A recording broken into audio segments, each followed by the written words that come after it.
Hello. Hello. Woo. Hi. Here we are. Hello, everybody. Welcome to the Sunday Sofa with me, Jane Morton, and the lovely Polly Harnett and the lovely Sarah Andrews. I am going to pass you over if they want to have a little chat, but our subject today is actually, I forgot. No, I haven't. Our subject today is what could we do without? And I'm guessing, because we never really talked about this, did we? Are we talking material things, ladies, or are we talking? Yeah. So think of something that we could do without, or that you could remove from your life, maybe something material. Smartphones. Polly said fireworks. Anything that you think of. So that's what our subject's going to be this week. But on that note, I'm going to say. No, we can't say that, Richard. So. Shall we do some hellos? Because I think most people that are tuning in know who the three of us are now, don't they? Oh, I should think so. Hope so. Let's hope so. Yeah. Oh, yeah. Also, can I remind everybody, we do have someone that keeps pretending to be sptv. They're not as good as us, so I'm going to say pretending. So can I please ask you, if they come onto the page and are asking you for any money, do not please give out any details of your cards or anything else. SPTV do not do that. We do not do that, even in our private business.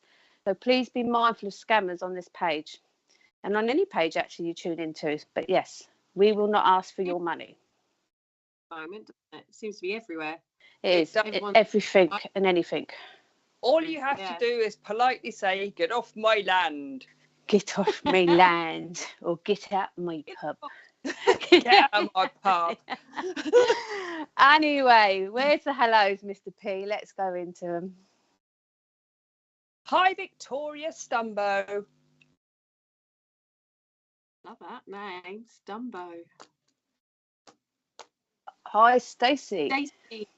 Oh, hi, Stacey. Little pretty cat. Hello, lovely Tracy Dolphin.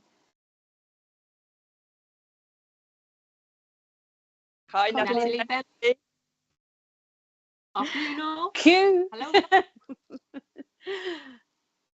What's that? Kate? Is that Kayla from Yeah. New Zealand? Thank you. Please do also tell us where you're tuning in from, because we love to know that. Is that Christine Davies? Oh. Hi.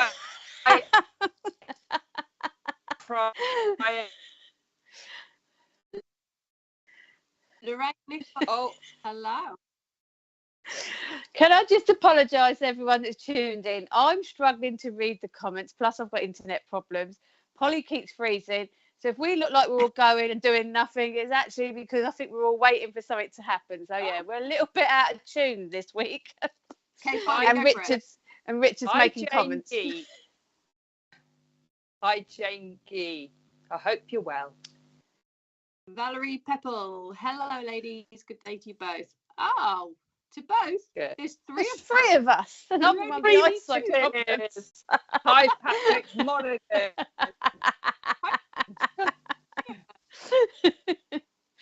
Oh. Is that a I didn't see. Monaghan? Yeah. Hi, Elizabeth McGuire. Oh, thanks for joining us, Elizabeth. The Three Musketeers. Love that. I love that, Patrick. I think we're more like Charlie's Angels, to be fair. Gone wrong. Hi, Isabella. Hi, Paul Smith. Pauline. Hi, Paul. Pause is on. Not pause. Pause. Hi, Mark. Hi, Kimberly Dolby. Louise O'Connor. You got rid of your TV months ago. Well done, I know a few people that have actually. Yeah. We don't have like terrestrial telly downstairs in ours, so we literally watch what we want to watch when we want to watch it, like videos and DVDs, Netflix. Yeah, so I think that's brilliant. Well done. I'd be interested to see how many people have done that. Hi, Stay Shaw. Lovely Stay Shaw. Hi, Deb Clark. I'm going to come and see you soon.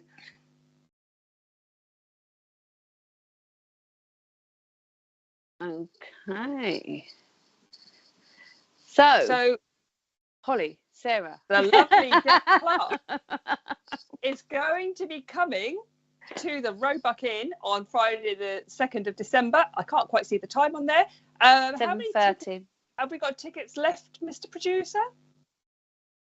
4 tickets left. That is all. Now I know the lovely Tina Place wants to book, so I don't know if she has already. She has 3 or 4. So anyway, get cracking, get your tickets, come along. I've not met the lovely Deb yet, and I'm really excited to. And also, Kirsty and Matt are going to be joining Deb as well for this lovely, amazing demonstration of mediumship. Can't wait to see them all. Yes. So it's not that far away. Sarah can't make it. She's going somewhere boring. Selfish, isn't she? Yeah. Just going somewhere with cocktails and the sun. But anyway, so Victoria, Polly, Sarah, do you want to read that out? Question: if I'm trying to develop my psychic abilities and have a hard time discerning myself from spirit's thoughts, if I am just trying to develop my psychic abilities and having a hard time discerning myself from spirit's thoughts, and you're in control of them, not the other way around. So you just ask them to leave you alone on those times that you need some space and not let them connect with you, if that's what you mean, Victoria. Yeah, I think that's what she means. And absolutely, you have to, it's like in any spiritual modality, if you're walking around constantly open, you're going to end up completely ill, all right, and drained and exhausted, and you just can't do it. You have got to live in the real world as well. Give them a time, give them their space, but only when you are ready to do that. So when you are sitting, for example, to do that for the intention of working with spirit, but not if you are not intending to. And make sure, like Polly mentioned, you shut down. You ground yourself and you shut down. Really important. Close that door. I used to say to people, it's a bit like walking in Tesco's. And you're putting your food in the trolley and you're walking down the aisle and you're putting in your items in your trolley. If you don't close yourself down and have time out, you're literally putting all those spirits in the trolley. Look at it like that. Or that's so. And the same when you're walking past people, you're just picking up people's loved ones, their emotions and things like that. So we need to be ourselves. I mean, as you all know, I work in a hospital as well, and a lot of people in the ward say to me, "Oh, you picking anything up?" If I did that all day, every day, yeah, I might as well start home and do this job all full time as well. You can't always be doing it, because you do need to be in the zone of what you're doing as a human being. So, but it takes a bit of practice, doesn't it, when you get an overload? Oh yeah, absolutely. And when you open up, it's a bit, Sometimes they sneak in, little blighters, but and they at the same time. Yeah, you've got to be disciplined. You have got to look after yourself, and you can't obviously just walk around Tesco or any other supermarket and start giving people messages. For example, it's not fair on them. For one, they might not believe in it. For two, it might be traumatizing for them. For three, if you're going to leave them emotionally in limbo because you haven't finished a message and they're still got their shopping to do, etc., etc., etc., it's not an appropriate thing for them to do either. Okay, so please do. Just don't load up. And Victoria's just said she's been feeling tired, so obviously again that's why you're tired, because you're not giving your energy time to recharge, so you're draining yourself because of that connection. So you do need to disconnect sometimes. Right, so let's get on to subject then today. So we're talking about things that we could, items, things, objects that we could do without. What would make your worlds a better place if you didn't have that object, for example? So I'm going to go first. I've got about 10, but I'm going to just go with one at the moment. Okay. Now, fireworks that make a bang absolutely can do one in my world. Okay, when I was a little kid, yeah, I used to like going to a firework display. I was a young child. It was all exciting. but when we were young, back in the day, bearing in mind I'm getting a little bit elderly now, it was one night. It was one night, you know. And where I came from in Leicestershire, a little town in Leicestershire, there was a rugby club, and we all went to the rugby club for the firework display. Nobody had them in their gardens. Nobody had them, you know, nobody wasted time, money, etc. When they did, however, I can remember this one boy showing off, held a rocket and lit it while he was holding it, and it literally burnt the whole of his arm. I told my mum, and she said, good, that'll teach them, right? But at the same time, you've got to think about, for one, how on earth is it acceptable to be selling explosives and young kids getting their hands on them, randomly letting them off? You know, the wildlife, I've seen awful videos of horses in their stables, literally almost killing themselves, knocking themselves out in the stables. One on Hayling Island recently also was so badly injured, they're not sure if it's going to actually, you know, survive and ever be ridden again. And then you've got the dogs, children, you've got people that have got like PTSD that are all suffering from this. If it was one night a week in the year and New Year, because that's sort of given, that's what people do, it wouldn't be so bad. Or if it was only like one big place where everyone went to for that what do you call it, firework display, at least we all know that we have to keep our animals in that night. We can do what we need to do, but it isn't, and it's ridiculous. And also the knock-on effect it has on the emergency services, you know. Because like they're doing, like your example of that chap that set the firework off on himself, that happens all the time. So, you know, if it was organised, people know what they're doing, it's all set up, as well as the poor animals and everything. They're just terrified, aren't they? Oh yeah, absolutely. It's just unnecessary. I just don't see how a government can justify selling explosives. I mean, when else would that be acceptable? Well, it's even funnier because the reason of bonfires like Guy Fawkes is because they were trying to blow the government up. So actually it's ironic that is still being allowed to go on with fireworks when the cause was them in the air. I mean, I don't mind them. Don't all shout at me. My dog loves them. He likes to sit at the window and watch them, and he likes to go out in the garden, but he is a bit weird, as you know. And I did see, I think it was Kerry's put up about the silent fireworks that were available this year. I'm not sure too many people bought them because I've certainly have been hearing a lot of fireworks. I think the problem is what you said. It's going to be continuous now, but it starts around October before even bonfire. It goes right the way through to New Year, and it is continuous. Last night it was going off outside mine, and I'm thinking, where's that? And it sounded like a display, and I thought, where's that? So it will be continuous, and I think, like you said, that's what people are fed up with. I grew up with pets, so I always knew that pets were scared of them.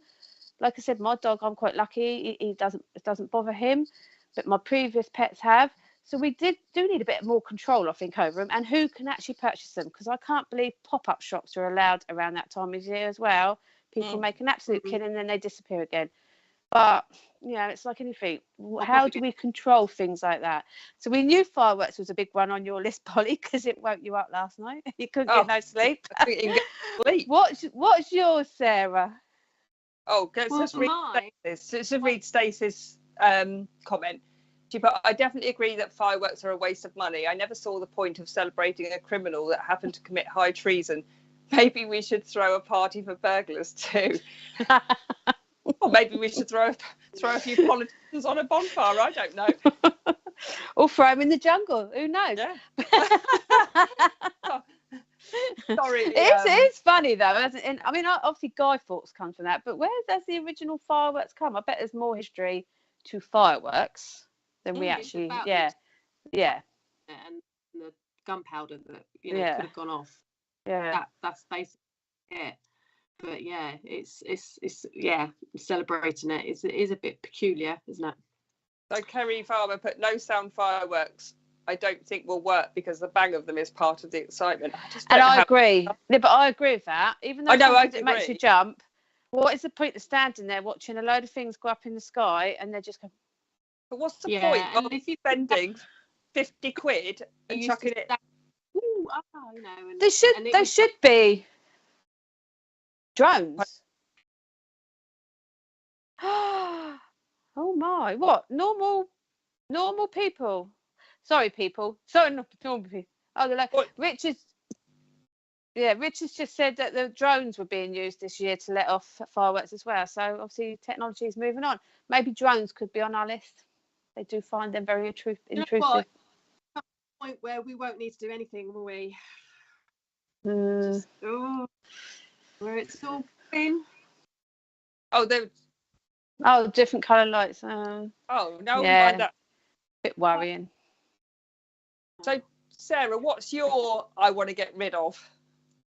Okay, a little bit contentious probably with a lot of people. Mine is smartphones, because the pressure they put on everyone, they are, in my opinion, they're making everyone very insular.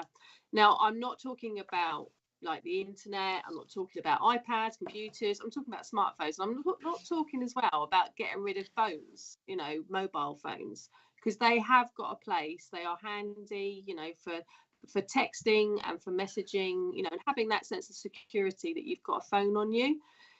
But smartphones, you look at any pub, restaurant, park, street, people are glued to their smartphones, and it's making everyone so insular. They're not enjoying the here, the now, the company that they're with. It's just they want to be tuning into whoever they're with, their company of whoever they're with, but then they're tuning into, what's so and so doing in today, and what and all these things pop up. And if I could say, I've just seen Kerry saying about her grandchildren being addicted to them.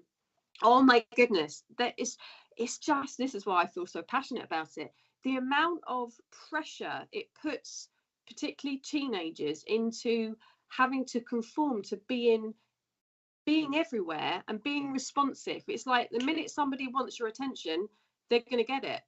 And also the pressure on people like us that do our business predominantly online. I find myself apologising if I'm doing treatments or readings and I haven't responded to somebody within a couple of hours. The first thing that I say is, I'm so sorry I haven't got back in touch with you. And I think, hang on a minute, it's only been a couple of hours or 3 hours or something. But that pressure smartphones put on people to be have to. So what do you think about that, guys?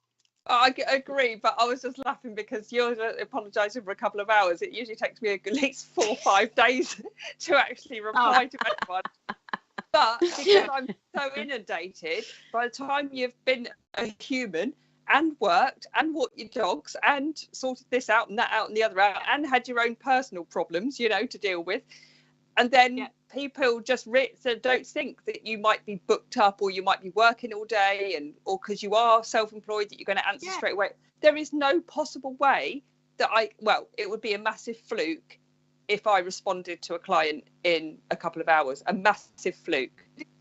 It's that mental health pressure it puts on you that you feel possibly, and also like when I'm trying to relax in an evening, if I've got my smartphone near me and a message pops up from someone, now I've got a boundary of 8 o'clock at night. After that, I'm not responding to anyone, but I feel bad. It makes me feel bad. And I don't. And I'm sorry if anyone's watching, but I don't, because smartphones was my one, but also the age of iPads and smartphones and Kindles that people have them at such a young age. And we've all worked in schools. We've all worked in education, including Richard. What happened to reading real books? Oh no, Matthew. I've just read Matthew's. Matthew Lintott has put, I agree, but sadly the smartphone generation is with us and will only get worse. Possibly, yeah. I used to be bad with replying, but now I've got used to the technique to send voice notes back straight away, which means I don't forget to type a text to someone. It depends who. I mean, we're being self-employed, like we were just saying, Matthew. I think it's a bit different if you're only using it for recreational services. But like if you're self-employed, literally, our life is being pretty much self-employed for this sort of work, for example. And people have got to realise sometimes that you just can't answer straight away. You know, we can't. As business people, we were trying to stay on top of it. But obviously, in this day and age, somebody like us, we can't afford a PA, unfortunately. I can't afford to get some. I'd love a PA.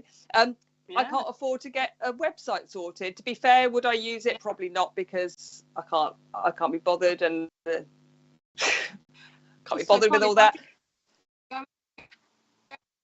Like the business side. I don't like that, Richard, either. And Richard's just said, good point about using their smartphones for their Apple Pay. So no one carries a card no more. They just show their phone. There's gambling online. It's brought so much technology. Yes, and for us self-employed, it is great. We've got our pages. We've got this. We've got that. But the downside is people got more access to spending more money. That Apple Pay doesn't feel real when it's on your phone. So you're just going, oh yeah, pay for that, pay for that. I haven't. But also, there was a thing recently with Facebook. If you pay for something via Facebook, even a charity page, your card would stay registered on Facebook. So people forget that this technology comes with, more. It's opening you up again, isn't it? You haven't got the privacy. So, but it's the age group. I hate seeing children on those technology things when they should be doing other things. Oh, and I actually hate seeing mums pushing their push chest.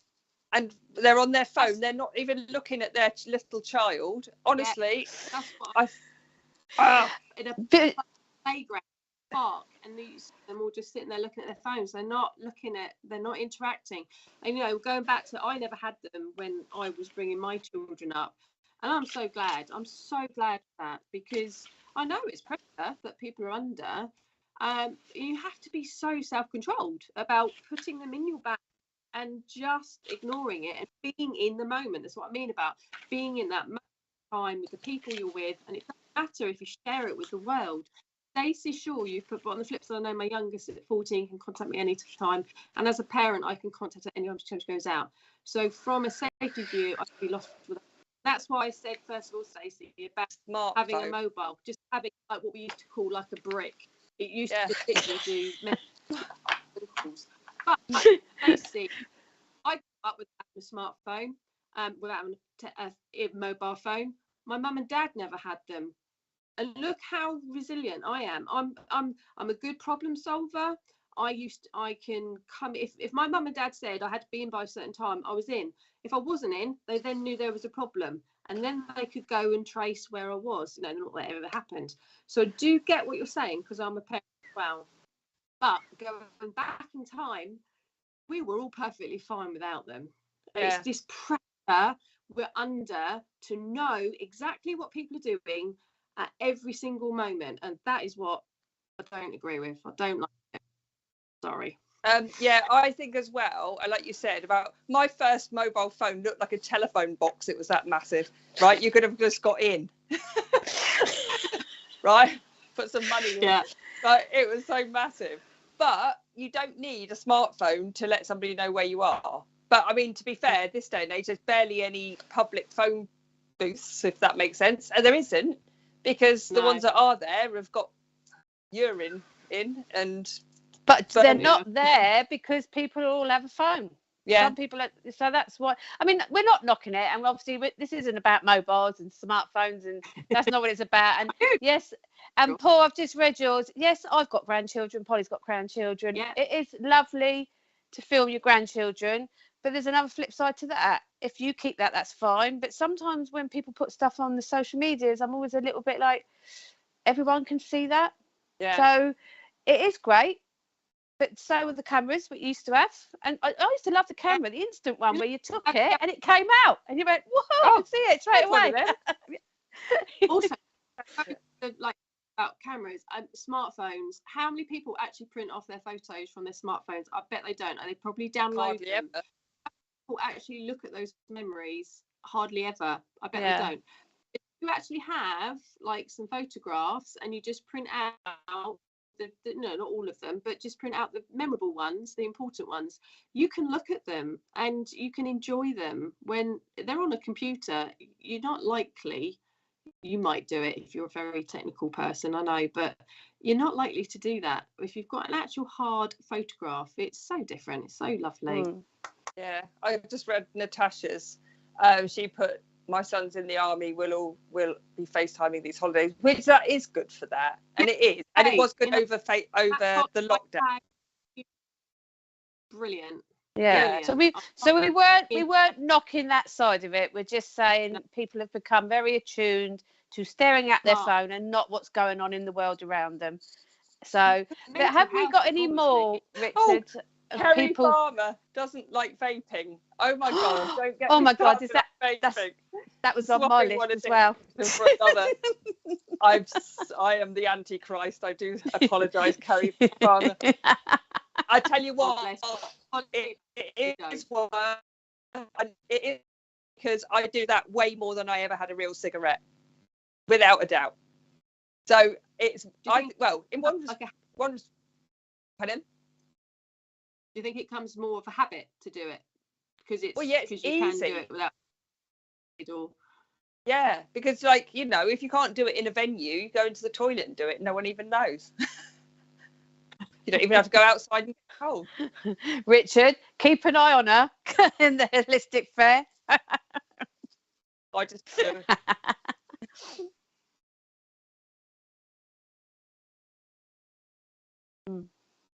Richard's just saying younger people are doing it just because it's kind of like a trendy thing to do. It's what everyone's doing. And there is definitely that, and it's that peer pressure again, isn't it? The only thing about vaping though is that my one is a little one, it barely makes any smoke, but there's those ones literally, isn't it, that puff out all this massive whatever it is. When you're driving in the car and all of a sudden smoke comes bellowing towards you and you're like, oh, the person on front's on fire, and then you go, oh no, they want to vape. It smells like it comes out like Puff the Dragon. And then I always say when you some big bloke is doing it, they're all like big and manly, and then there's this massive puff of smoke and it smells like peaches, and then you walk through it and come out like Cher. You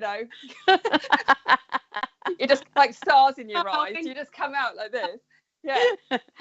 Hello, lovely Wendy Lindsay. Hi, Wendy Lindsay. So what other ones? Hello, Joe Stainsby. Hi, Joe. What other ones have we got that people don't like? Don't put us. Hello from Ireland. Thank you. What have we got then? What have we got, Mr. P? Christmas fair. Kimberly I thought you was going to say they don't like Christmas fairs. What? Want them removed? Thank you for that, Kimberly. We're looking forward to it as well. Hello, lovely Terry. Hello, Terry Louise. Stay sure not to mention school learning 8 hours a day online. Oh. For the smartphone. Face has said, do you think lockdown has a lot to do with that, though? Having to rely on tech to keep in contact with those isolating and vulnerable? No, I think it was happening before then, Stace, to be fair. I think that's a shabby excuse, Stace. I'm going to be quite hard there. Polly's right. The generation, like Paul Smith said earlier, this generation, I was only saying this to a friend today, we wanted to phone someone up. We had to physically walk down to the hallway, stand in the cold and dial a number. Yes, we are showing our age now. You couldn't, and if you tried to call somebody or do something, you couldn't move because the phone lead wouldn't go that far. So our generation of children, I mean, all three of my children, the oldest is 33, have been brought up in in the age of phones. So they are all about, computers. When the eldest was at school, he had a mix, but then school was all about computing. Everything's about computers.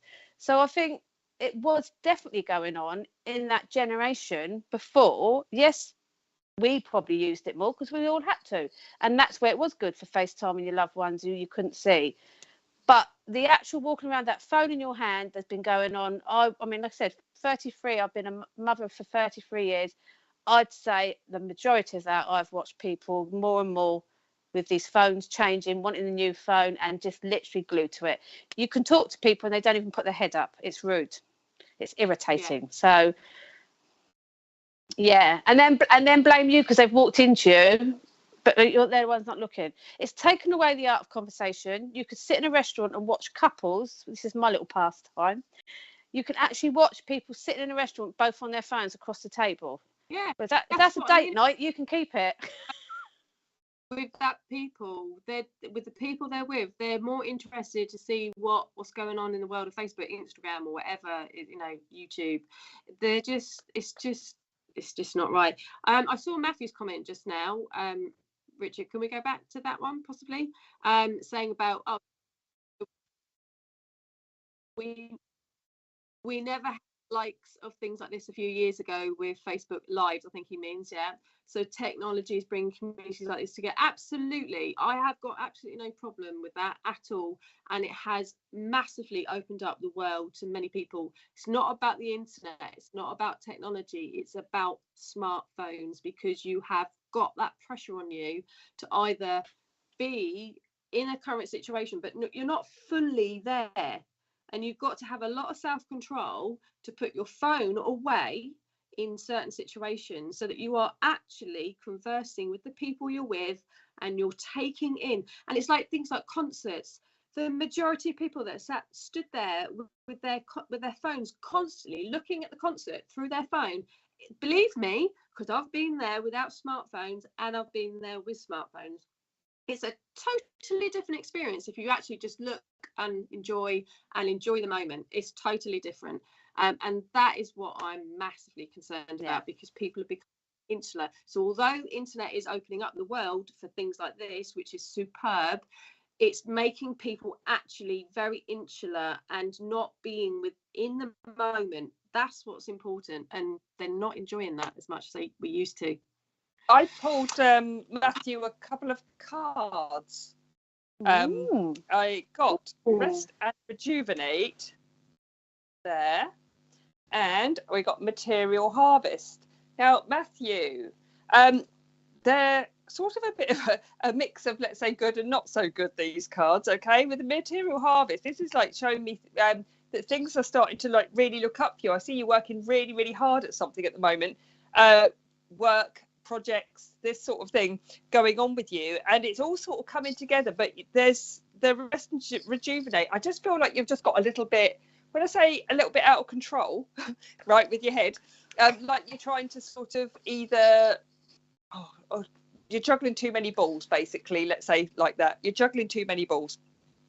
And this is saying here that even though you're working really hard and getting results, or you will be, all right, that there's a point here where you sort of just need to go into literally into the forest there. Some will sit back from life for a minute, okay, or just go and do something in nature, because you do put an awful lot of pressure on yourself, Matthew, even though I think you're going to disagree with me, but I'm going to stick with that. You do put a lot of pressure on yourself. You do work to your actually best ability, your hardest ability. You actually thrive on a bit of stress as well, to be fair, Matthew.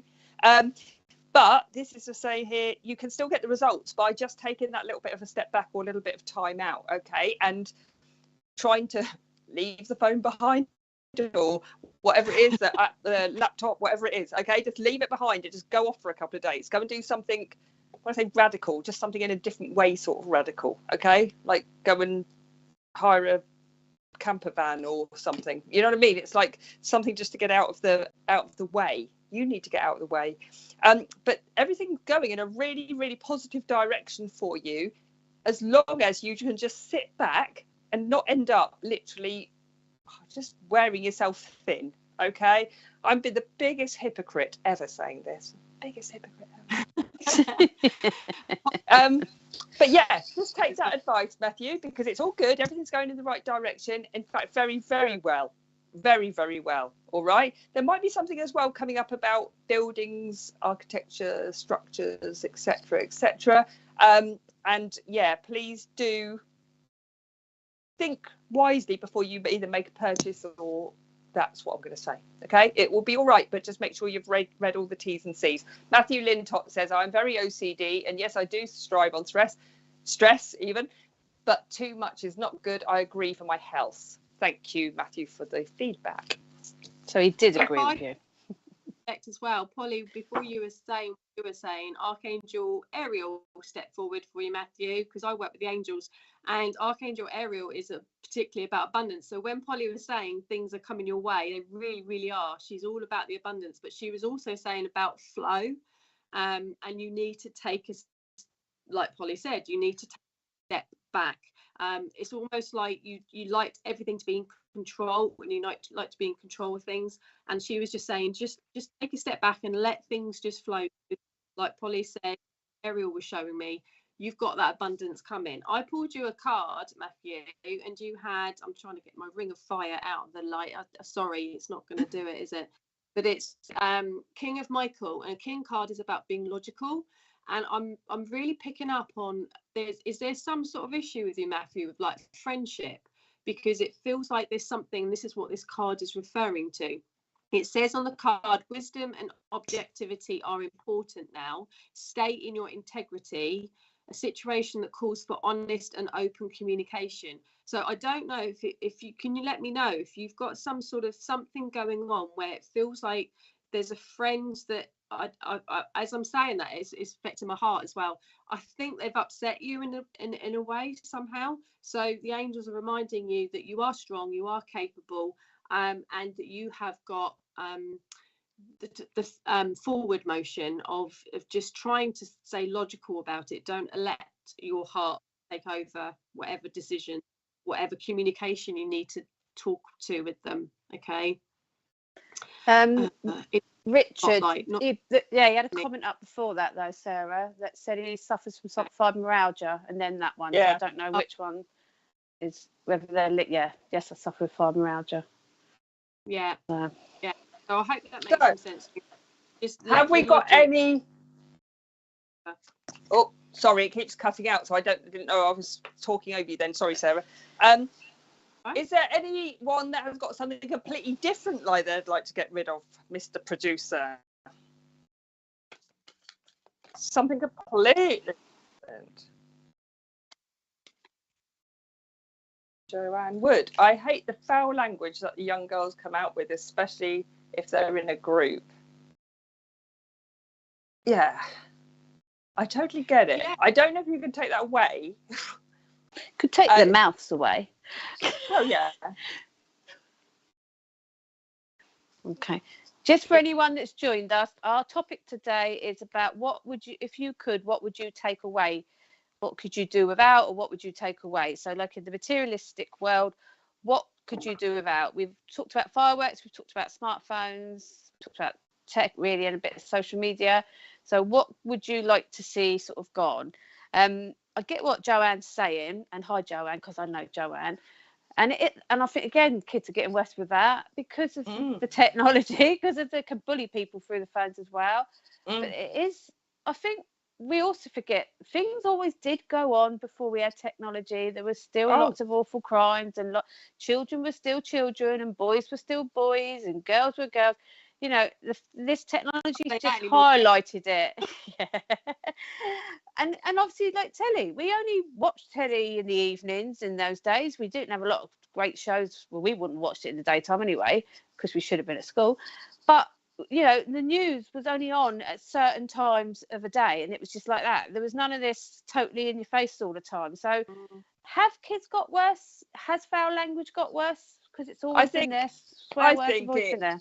I think it's one of those things, unfortunately, as much as I hate hearing it, it's there. Kids do it at school. They learn. I mean, I can't even tell you this story, obviously, because it means saying a swear word before 9 o'clock. But there was a swear word that somebody said, you know, and they said to me,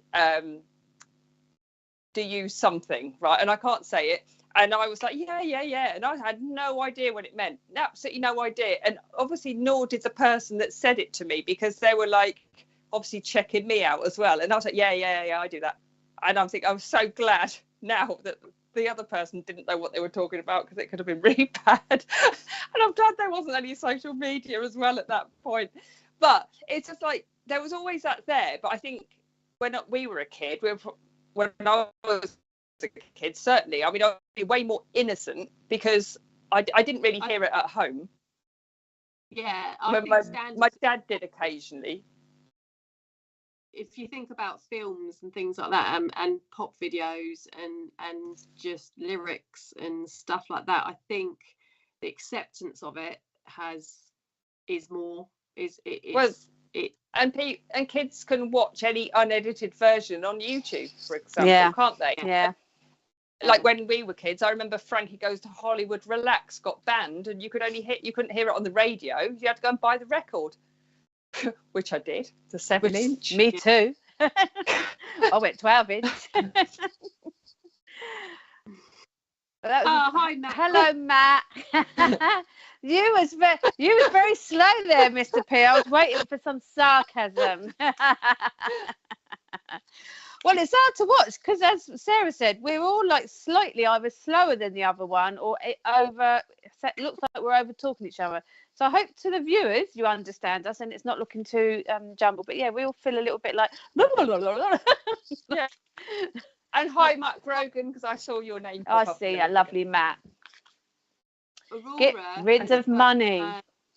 Getting rid of money and the money grabbing mindset. Yeah, it'd be amazing, wouldn't it? If we could just have a community base where we all put some stuff in and we all shared things how it used to be, isn't it? It's all going to well, that's interesting then, isn't it? Because a lot of people are upset that everything's gone cashless because of obviously when we couldn't physically touch money.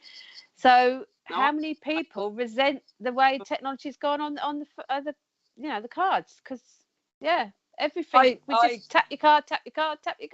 Yeah, I always say to my clients to pay cash if they can.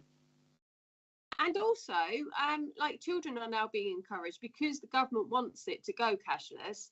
They're encouraging children of 6 and 7 to have one of these. I can't remember what they're called. These little cards. I saw that. Where Go Henry.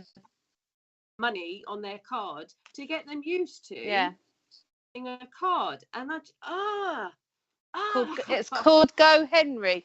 The thing is, I do agree with my grandson's got one. I do agree with them having cards, but because I opened up accounts for all my children, they've all still got those accounts because that was my way of getting them onto a banking system. But they had to go and put their own money in. But the Go Henry again is the parents put the money on, and then the kids go and spend it. So it's not teaching them much. Have you read it? I'm laughing at Joanne Lewis's comment. Yeah, me too. Yeah. Sorry, Joanne. Not laughing at you. Yeah, I'll take it. Oh, it goes on my head anyway when you lot laugh at me. What's she Joanne saying? Lewis, but I think it'd be illegal to show your underpants and be law that lads should always wear a belt. Or just hope they got underpants on. but prior to that, somebody else put up get rid of designer clothes. Who was that, Richard? Who was that? Amy. Was it Amy? Yeah. Amy. So that sort of links in together, doesn't it? Because it was fashion to wear your jeans halfway down your backside, wasn't it? No.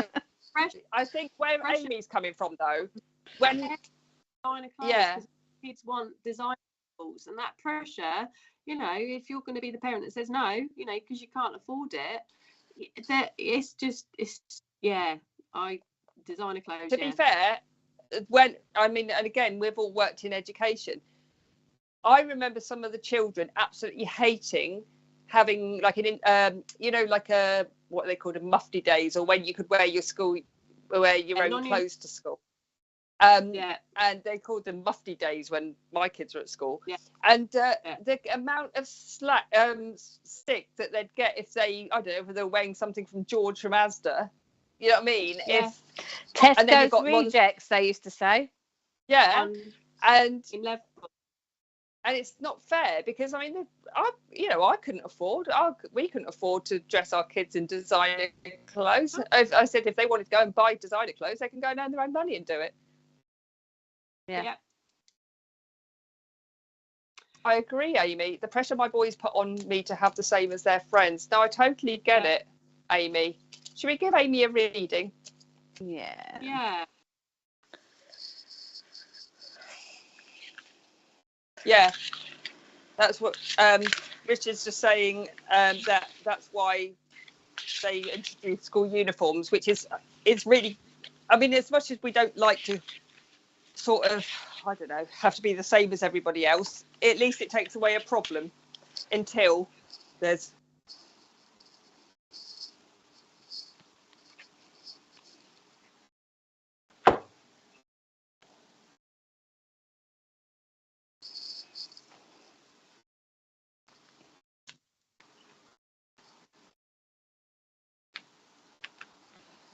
You're not allowed to wear skirts, Richard, above a certain... No, thought I'd get you back. No, so Richard just said about school uniforms and there's, you know, if girls are wearing skirts too short. But there is actually, and I remember this with my own children. I mean, Drew's nearly 21, so it wasn't that long ago he left. But he didn't wear skirts either, by the way. But you had a certain length, didn't you, Polly? Would you remember that, Romy? Yeah. They had to be a certain length. I mean, I was lucky. Well, yeah. I think they do. I just think, I mean, I've got friends that work in...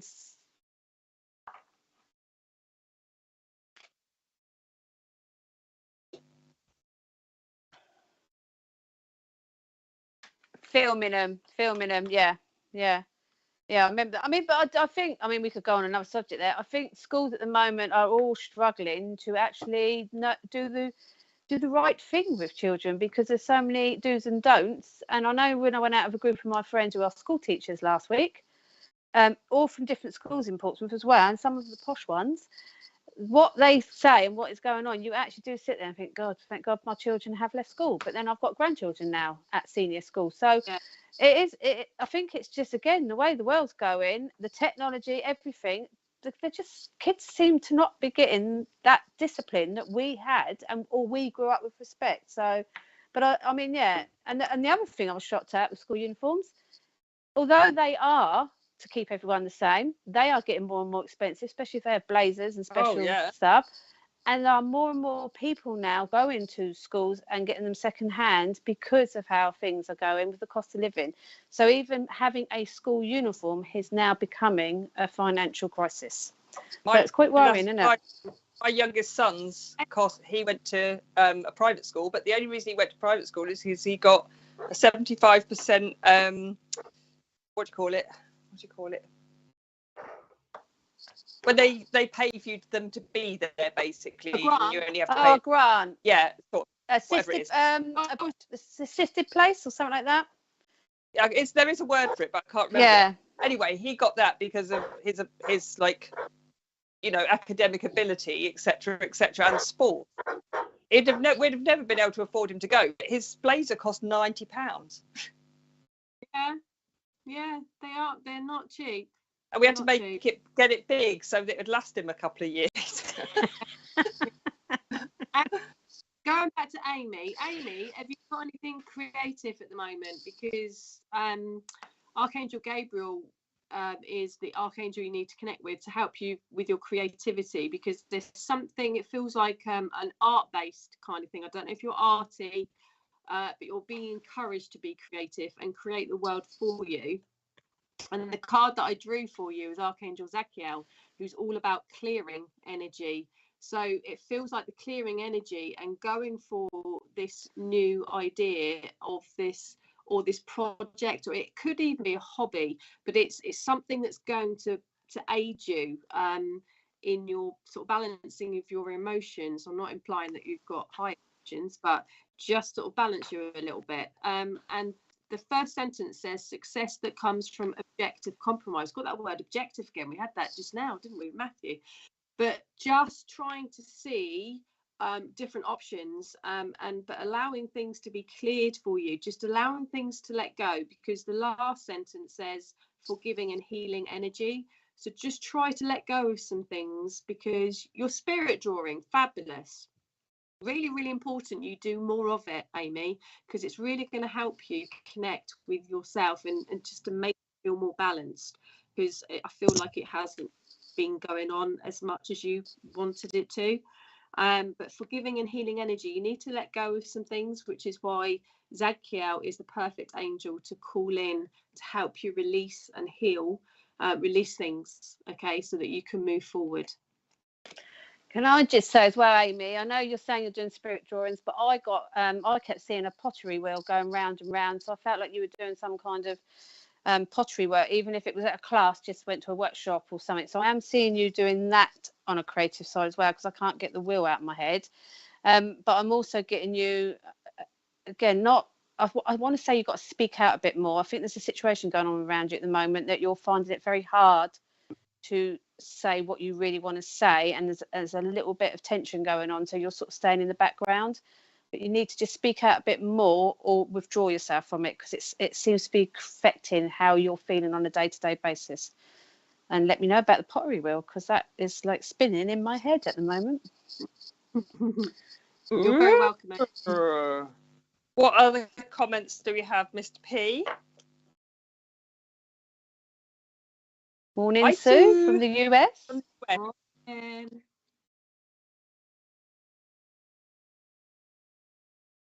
That's it. Thank you, Joanne. But they had different names, didn't they? Because my son sat Portsmouth Grammar. He sat a place at Portsmouth Grammar, but although he got 98%, so he was a brain box, he still didn't get the place because anyone can sit it, including the people that can actually afford to go to that school. And obviously a lot of their children had already gone to private junior schools or whatever schools. So but he was called something else. So it wasn't done on a grant. He had to get the score, and then but if someone else came in higher, they got it. So Kerry Farmer has written, get rid of flip-flops, please. When men wear them, they don't look cool at all. Hate flip-flops. I actually love flip-flops. I love flip-flops, and I'm into kind of a bit of sadness when the summer goes and I have to put my feet into actual shoes. Yeah, the only thing is though, who was that one that just put about the flip-flops? Kerry Farmer, wasn't that? Yeah. I actually broke my toe in Menorca this year with my daughter because I was wearing flip-flops and had my grandson, and we were messing about pretending to hide behind a bush and jump out on my daughter, and I literally tripped over my flip-flop and broke my toe, and I literally heard it snap. It was the most disgusting noise, and the purple bruising that came out, it was grim. Anyway, I still love my flip-flops. See, I liked flip-flops for the summer, and I always had 2 or 3 pairs, different colours, packed in the suitcase if I went on holiday. I physically haven't put a pair on my feet since I broke my leg because of the subconscious of it is like, going to trip. But it's not the flip-flops I don't like. It's the feet inside them. I'm sorry, but some people's feet should not be in flip-flops. So she's right. I don't like. Hairy toes. Hairy toes. Oh, Chrissy, I am so in agreement with you, Chrissy Wheatley. Get rid. I can't agree either. Checkout. They are stressful every time they go wrong. No. And what I self checkouts is they don't accept cash.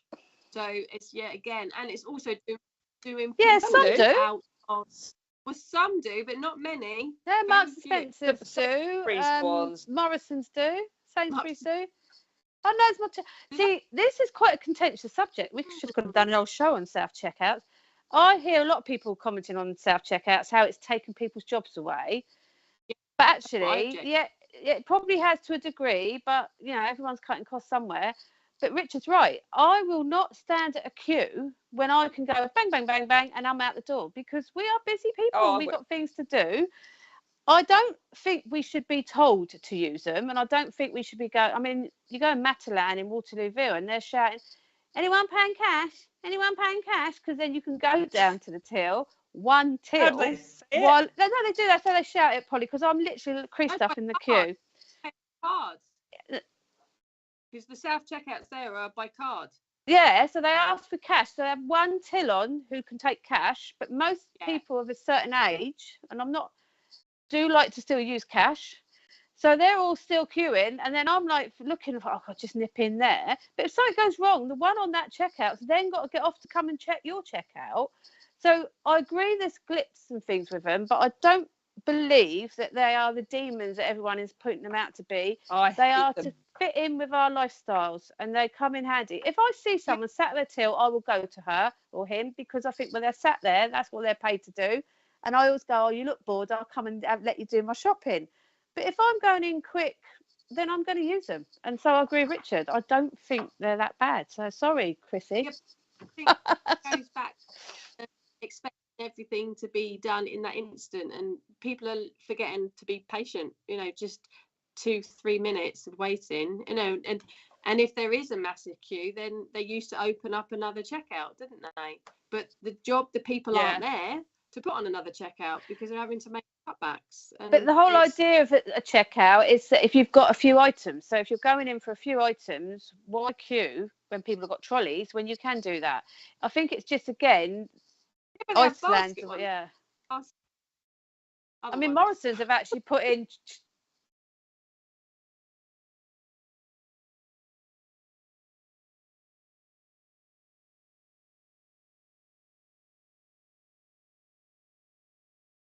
enough for two.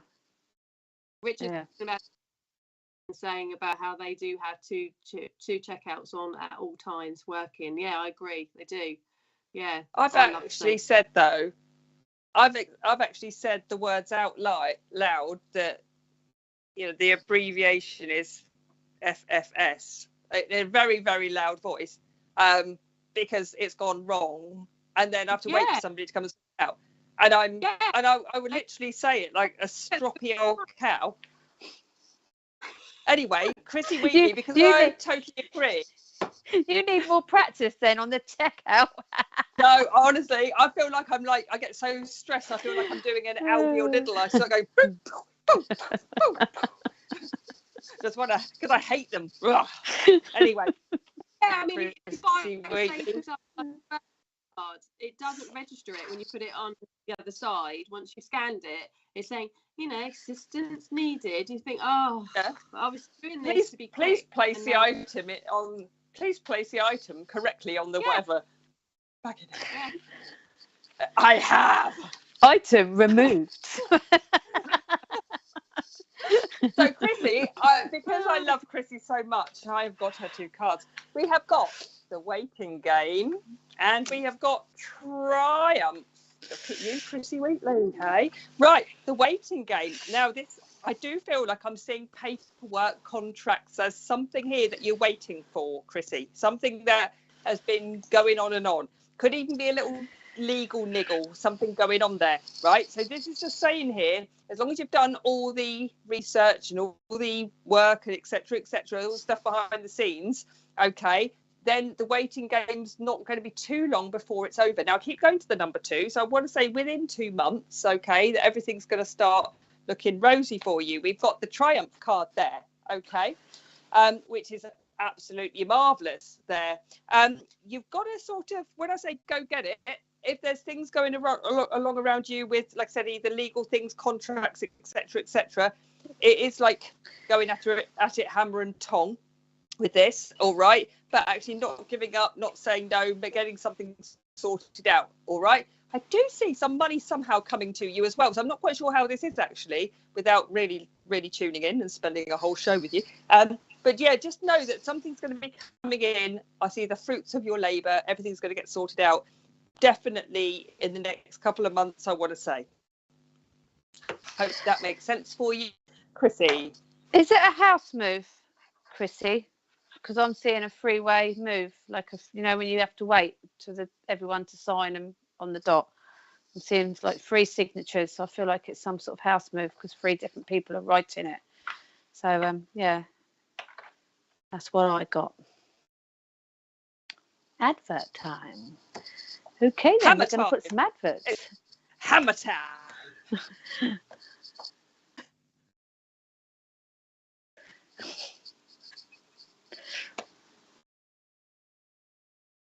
All right, we'll be back in 2 minutes, people, because we're going to go to the adverts.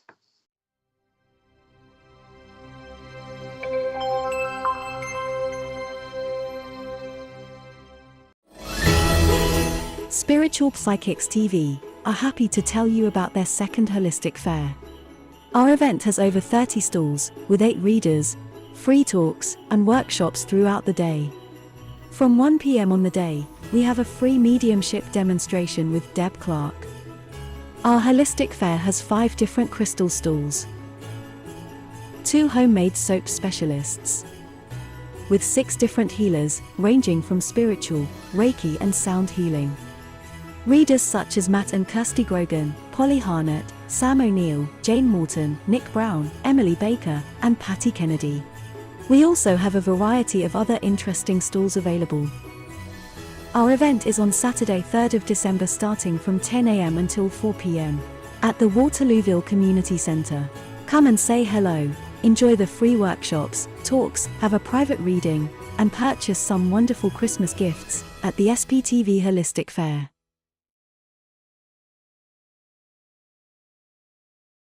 Tomorrow morning from 11 a.m., our magazine show Brighten Your Day offers readings, guests, gossip and more. Start your day with SPTV.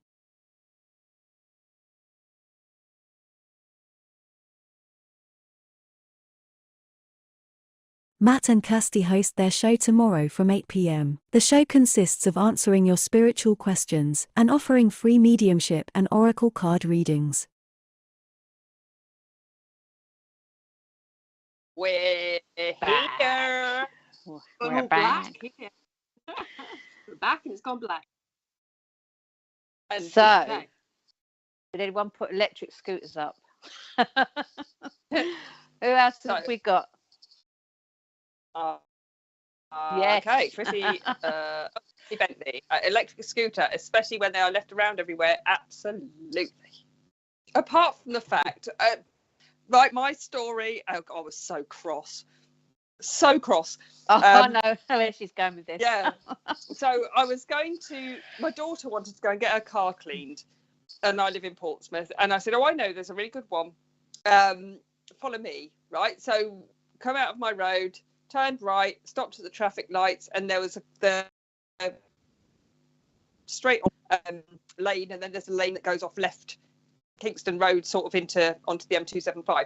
Anyway, so I'm there, sitting there waiting at the traffic lights like a good person, and this boy came through the middle of the two of us, me and the car next to us, whacked into my mirror, which I thought had actually flown off because I couldn't see it.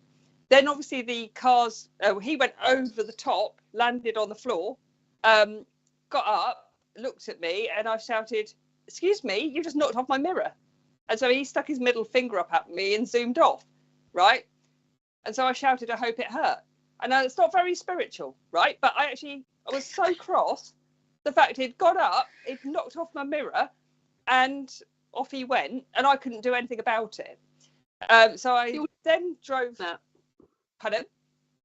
The audacity about it, isn't it? It's that rude. I mean, if he'd genuinely been hurt and was on the floor bleeding, I would have gone and done something about it. But the fact that he stuck his middle finger up at me was just to finish me off that day.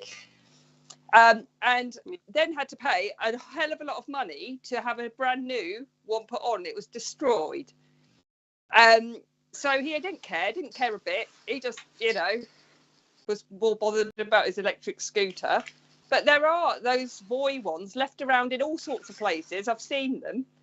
I can't believe that they're actually, they're not legal. That's the thing. They're actually not legal. They're only the boy ones, the ones that you can buy, and you have to have a proof. Well, no, the orange ones around. So anyone that's watching from another country, or maybe hasn't got this somewhere else in the UK, we've got a trial going on in Portsmouth where we've got lots of orange, a strange colour orange as well, units appearing all over the place in the city with lots of scooters attached to them with green lights on, and you basically pay whatever, you do it online, cashless again.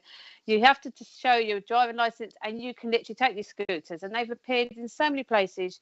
You can literally travel the city on a scooter. If it runs out, you put it in and get another one out. But Polly is right, they are left all over the place in the strangest of places, and I can't believe no one goes and collects them. And it is a trial at the moment, because if they believe it will stop traffic and the congestion of traffic, because places like Amsterdam and that do use them and they work very well.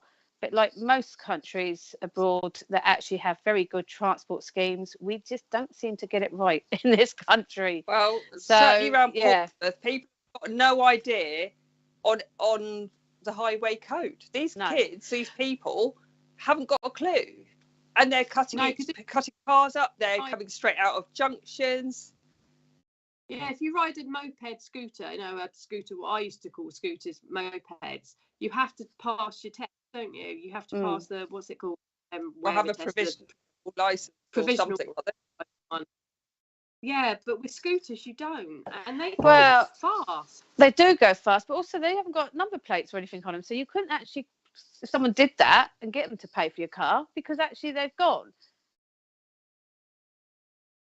Yeah, so obviously the trial isn't going well at the moment. But more and more are appearing, so they're putting more money into it. But yeah, I did notice Chrissy also did do feedback, Polly, and she said she wants to move house. She's having her kitchen ripped out. It's very chaotic trying to move everything around, so she's got things all over the place at the moment. So yeah, so she did. You're going to get there though. You're going to get there, Chrissy. So Kimberly wants NHS appointments being done online, wants them removed because it's not fair. And I'm taking it, you mean, Kimberly, if you have an appointment and it's done online, you don't actually physically see a doctor. So that starts from GP surgeries right through to the hospital. Well, the hospital do it as well, Richard. They actually do. So I've had a couple of my recent consultations done online, but it was follow-up after surgery, so I didn't physically need to go in. But it's a real I work obviously in the NHS as well. It is a bugbear with me because I think people are still not getting the right treatment. And when I broke my leg and it was bad, when I eventually come out of hospital and had to start physio, I had to have that for several weeks online or a video sent through to me how to physically work my leg. For the injury I had, that was disgusting. And in the end, I rang and put a complaint in, and they actually agreed that they would let me in due to my injury because I had to have somebody physically work with me. So I know from my own experience that is bad. Sometimes I think it works for quick appointments, but I think there's still too much being missed with that. So I sort of agree with that one as well. Yeah, absolutely. I don't also means removing NHS appointments being done online, as in making the appointment, because you can't phone up and just make an appointment, you have to do it online. So yeah, totally agree with that, because your comment you've just made, not everyone has internet access. Yeah. So to have an appointment on FaceTime or whatever it is, is a massive problem. But also not everyone's au fait with the internet, are they? Especially the elderly. And let's face it, a lot of people that need the NHS and need their doctors are people that are elderly, because they have more ailments than, younger people. So yeah, it's not good. I totally agree. Yeah, they're the e-consults, aren't they, that they do at the GPs? And my one, you can only do it between 10 and 2, and if you don't do it between 10 and 2, you've got to wait till the next day. And mine, like I said,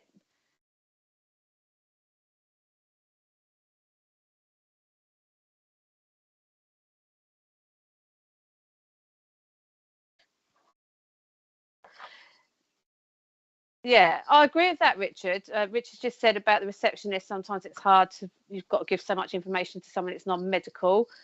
But Sarah is right as well. My mum's just coming up for 80, and her partner, and they have no computer access. So she finds it quite stressful. She has to ring to get an appointment. She doesn't always get the appointment.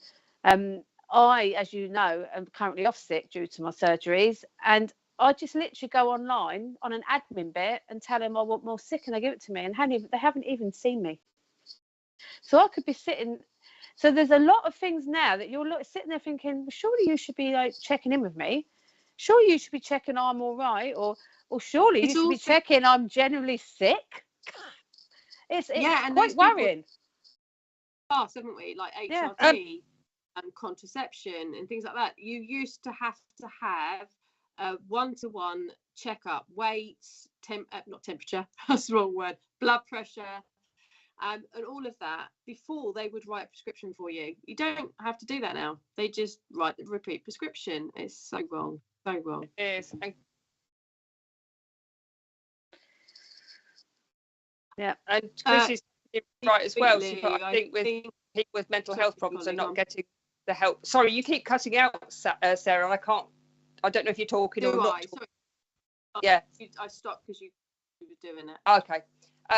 I think people with mental health problems are not getting the help they need. There's too many suicides now. It's all very sad because the doctors are not giving the right support. No, they're not. And I don't think there's enough people to give support. And, you know, even things like, this isn't to do with mental health, but I know that a couple of people that were trying to get through a system for speech therapy for their children. And apparently there was only one speech therapist at one point for the whole of Hampshire. I mean, how the hell can... Yeah, that's been happening in Hampshire for many, many years, because I haven't been teaching now for 2.5 years, and there was a waiting list of a year back then to see speech therapists and educational psychologists and the rest. Yeah. Mm-hmm. Yeah. It's awful. Well, I can't look at that one, so one of you lovely ladies is going to have to read it for me. Do you want to do it? James Wheatley Bradford. One of the receptionists at our GP surgery told me that I was getting on his nerves before he disconnected my call. How rude. I had a brain tumour removed 3 years ago. I told him about my symptoms, which could have been detrimental to my health without treatment. Oh my goodness, James. The sad thing is, I don't think you're on your own. I think that I know the receptionist job is hard because they're having all these things, these guides, the way they're having to operate is being told to them, and they're having to deal with the members of public that are so frustrated about it all. But there's no need, is there, to disconnect a call? No, so that to me, yes, it is frustrating. Yes, it is hard when you're abused. I've had things chucked at my head. And obviously I'm in a busy ward, an acute medicine emergency ward. But if you're in that role, and again, I was talking about customer service with someone yesterday when we were in a public house and they couldn't actually be civil in there. If you're in a role that's dealing with the public, then you need to be able to deal with the public. If you are not a very sympathetic or empathic person, you're in the wrong job. Yeah. I mean, I worked in lockdown where patients couldn't see their relatives, and I had many of abusive phone calls, people turn up threatening. It's the way you talk to people. It's the way you handle them. Again, no one deserves to be abused, and I know the receptionists at doctors do get abused. But Richard's right as well when he said it. You get through to a receptionist at a doctor's surgery way before lockdown, they're like Gestapo. They literally, I don't know if it's in their job description. This is how you must act. So after the past few years, people are a lot more upset, a lot more agitated, and a lot more suffering and worrying. And again, with long-term health problems that should be checked, they need support, not someone putting the phone down. And I do know that goes on because I've watched it happen in my own ward, that people are disconnected. Well, not by me, I may say. I don't care how anyone talks to me, I will still try and be civil. And if I find I'm going to lose it, I tend to close the situation down or walk away and get someone else to take over. People shouldn't be talking to anyone like it, but if you're in that sort of role, you've got to expect some kind of upset, emotional customer. So if you can't deal with that, change your job. So that does make me quite angry. Sorry to step right back, but I pulled a card for Kimberly Dolby ages ago, right? But then the conversation just carried on. But I still feel like I need to give it. Okay, so Kimberly Dolby, if you're still there, they're not... I don't want you to worry about these cards, okay, because they're not most pretty. You've got emotional loss there, and you have also got awareness. Now, from that, I just felt like there's some situation around you or a person around you that has been either taking advantage of your kindness or not being particularly nice, all right? There's a feeling that somebody's just trying to, it's almost like, there's a little bit of, when like emotional manipulation, that's what I want to say, where they want it their way and you feel like you have to do it their way, and you're sort of running around ragged trying to help and be a good person and not getting a lot of support back there from, it's all right for them to dump on you, but not necessarily for you to dump on them, okay? Kimberly, if it doesn't make sense now, it will. I want to say it will make sense to you. It should make sense to you.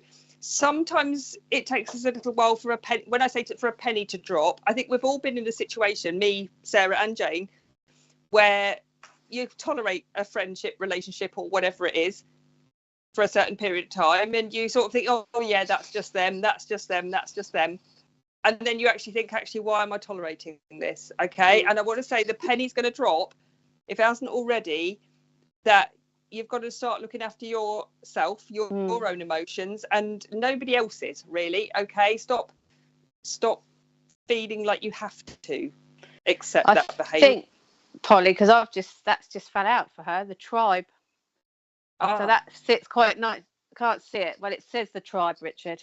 But that tells me straight away, yeah, change your tribe. There is definitely someone around it as a friendship that, and I know it sounds silly, but I feel this person is not taller than you physically, but can be overpowering in situations, which may be why you're feeling that. So no one should ever be in any relationship, whether it's a partnership in business, in love or friendship. You must feel comfortable with somebody around you.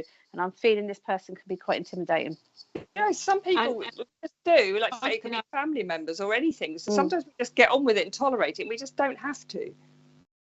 Yeah, if I can add, I was sensing that it was a family member, actually, Kimberly, on the female side, and the fact that James just pulled a tribe card is your root chakra, which is all connected with females in your life. So it feels like that was right.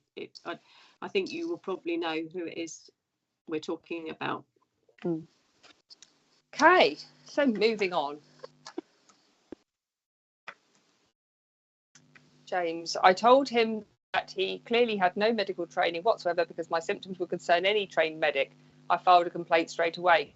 Good, James. I hope you did, and I hope that you got some sort of positive repercussion from that, because it's not acceptable in any way, especially obviously if you've had such a serious illness. They should know that should be on your file anyway, and they should be basically seeing you straight away. Jane. I rarely join these lives, but I told my mum that I do love listening to and joining in with discussions like this. Thank you, James. James, why don't you join these lives? We're lovely. Because you're very busy, James. I know. And going back to Polly saying about, can we go back? Can I just go back to Natalie Bentley? Natalie, I don't know if you're still there, because our conversations have just like gone on and on, haven't they? Into onto new aspects. But Natalie Bentley, when I was like tuning into you, it felt like you have some sort of parental issue, but it also felt like a business something, but it was felt decision based. So I haven't drawn you a card, I'm just going to, but I didn't know if because you were about the scooters, weren't you, Natalie? I don't know if that makes any sense for you at the moment, but it just feels like there's a worry connecting. If you are a parent, it feels like there's that parental guardian kind of worry for you at the moment, but also it felt there was.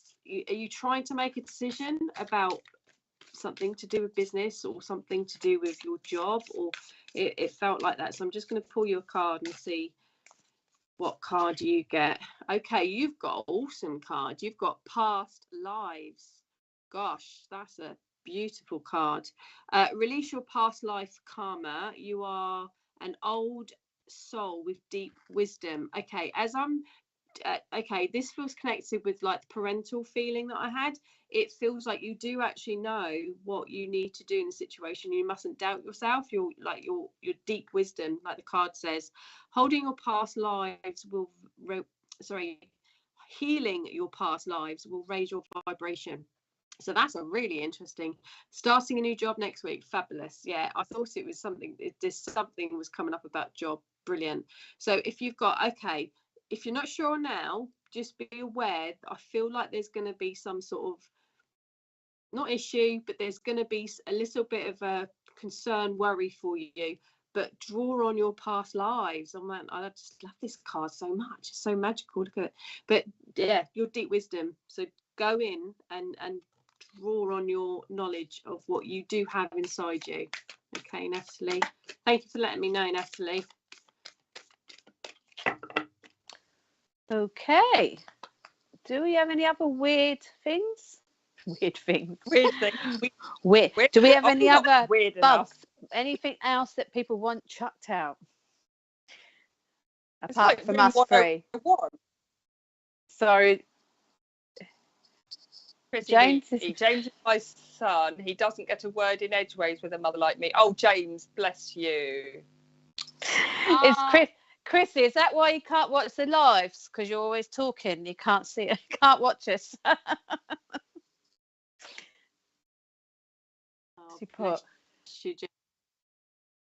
I usually hear things that are far too upsetting. I'm an empath and I have been immensely sensitive since my operations. I feel positive enough to engage a little more with the world today. Onwards and upwards. Brilliant. Well done, you. Fabulous. Absolutely. It's so hard. It's really hard. You have to really put those blinkers on and protect yourself. You really do. Right. Just quickly, because he's been so proactive in his talking there. I've pulled you 2 cards, James Wheatley. So now your mum's got to be quiet just for a moment so you can listen. Right.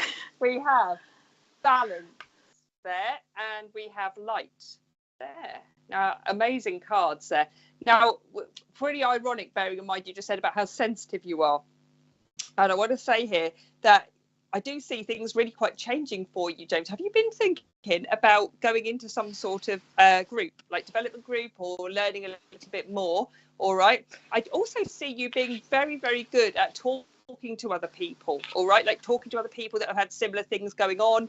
And you do get very passionate about things as well, James, when you're really passionate about a subject or a thing, especially health, I want to say at the moment, or other people that you could help, just know that even though you might not be a trained counsellor, you are actually, what you're doing by talking to people and just listening to people is really invaluable at the moment. Things are really moving up for you. And I want to say, James, you're going to start noticing more and more things. That light card there, it's got all those little orbs on there. Please just don't worry about this, okay? But just don't be surprised if, like, in the evening time especially, or if you're in bed or just having some quiet time, that you really do start to feel like you're drifting off somewhere, or like maybe hearing things, hearing voices, for example. You're not going mad, James, all right? This is our life. Welcome to our world.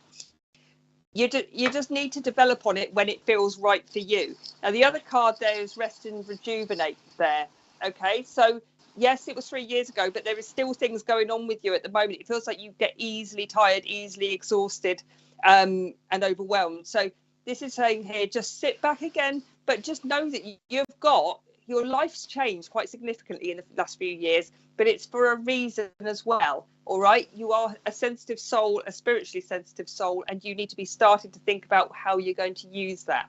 Definitely use meditation as well. But like I said, I keep feeling you drifting off a little bit, going a little bit altered states. Don't worry about it. Just get advice around it. Okay. Fabulous. Lovely. What we got? Annoying people laugh out loud. Does that count? Yeah. Somebody in the background here was we have a very annoying person. Yes, Victoria. he's just about to mute me. So if I go all crackly,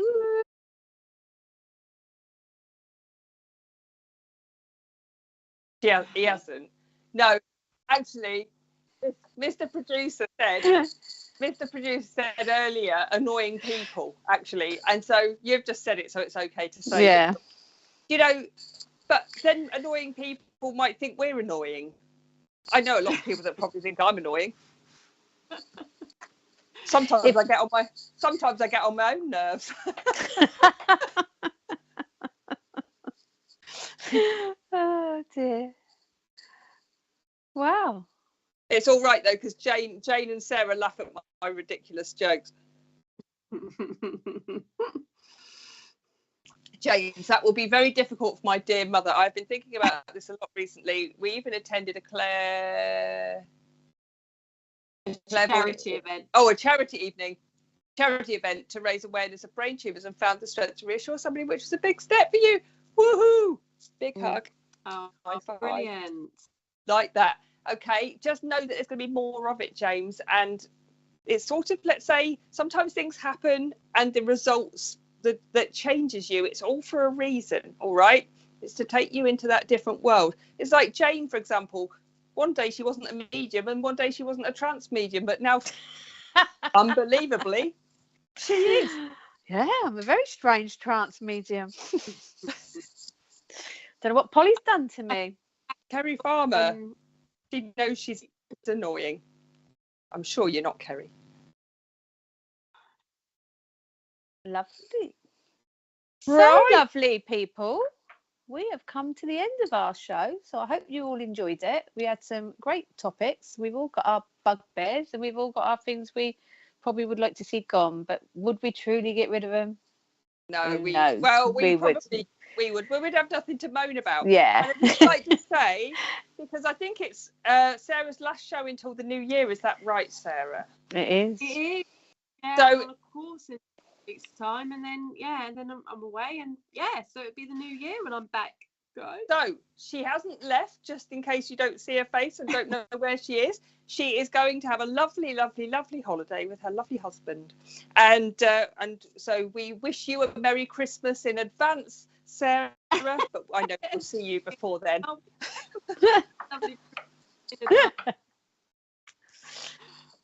Lovely. Right then, time to say bye then, ladies. And see you in 2 weeks' time. See you later. Bye. Bye. See you later. Oh, don't forget tomorrow morning, 11 o'clock UK time, for Brighten Up Your Day with Reverend Nick and Dawn. So don't forget that. We will see you later. Bye. Bye.